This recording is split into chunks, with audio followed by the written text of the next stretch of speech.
Hello, ഇന്ന് ഞാൻ share ചെയ്യുന്നത് ഞാൻ എപ്പോഴും ഉണ്ടാക്കാറുള്ള ആപ്പിൾ സ്ട്രോബെറി സ്മൂത്തിയുടെ റെസിപ്പിയാണ് കേട്ടോ. അപ്പോൾ അതിന് വേണ്ടിയിട്ട് ഞാൻ കുറച്ച് ആൽമണ്ട്സും കാഷ്നട്ട്സും എടുത്തിട്ടുണ്ട്. പിന്നെ സ്ട്രോബെറി എടുത്തിട്ടുണ്ട് കേട്ടോ. ഇത് ഫ്രോസൺ സ്ട്രോബെറിയാണ്. പിന്നെ ഒരു ആപ്പിൾ എടുത്തിട്ടുണ്ട്, ഡേറ്റ്സ് എടുത്തിട്ടുണ്ട്, പാൽ എടുത്തിട്ടുണ്ട്.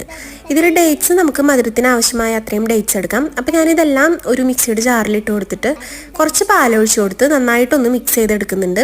നന്നായിട്ട് ഗ്രൈൻഡ് ചെയ്തെടുത്തു. എപ്പോൾ നോക്കിയപ്പോൾ കുറച്ച് മധുരക്കുറവ് തോന്നി. അപ്പോൾ ഞാൻ 2 ഡേറ്റ്സ് കൂടി ഇട്ട് കൊടുത്തു കേട്ടോ. പിന്നെ ഞാൻ കുറച്ച് ബൂസ്റ്റ് ഇട്ട് കൊടുത്തു. അതിൻ്റെ ആവശ്യമില്ല ശരിക്കും, പക്ഷെ എനിക്ക് ആ ഒരു ഫ്ലേവർ ഇഷ്ടമായതുകൊണ്ട് ഇട്ട് കൊടുത്തതാണ്. അപ്പോൾ നമ്മുടെ സ്മൂത്തി റെഡി ആയിട്ടുണ്ട്. പക്ഷേ സ്മൂത്തിയുടെ കളർ മാറിപ്പോയിട്ടോ, നമ്മൾ ഈ ബൂസ്റ്റ് ഇട്ട കാരണം കൊണ്ടാണ്. പക്ഷേ നല്ല അടിപൊളി ടേസ്റ്റാണ് കേട്ടോ. എനിക്ക് കുറച്ചും കൂടി ബൂസ്റ്റ് ഇടുന്നതാണ് താല്പര്യം. പക്ഷേ ബൂസ്റ്റ് ഇട്ടില്ല എന്നുണ്ടെങ്കിൽ സ്ട്രോബെറിയുടെ ആ ഒരു ശരിക്കുള്ളൊരു ഫ്ലേവർ നമുക്ക് കിട്ടും. അപ്പോൾ ഇത്രേ ഉള്ളൂ. എല്ലാവരും ട്രൈ ചെയ്ത് നോക്കൂ. അടുത്ത വീഡിയോയിൽ കാണാം. ബൈ.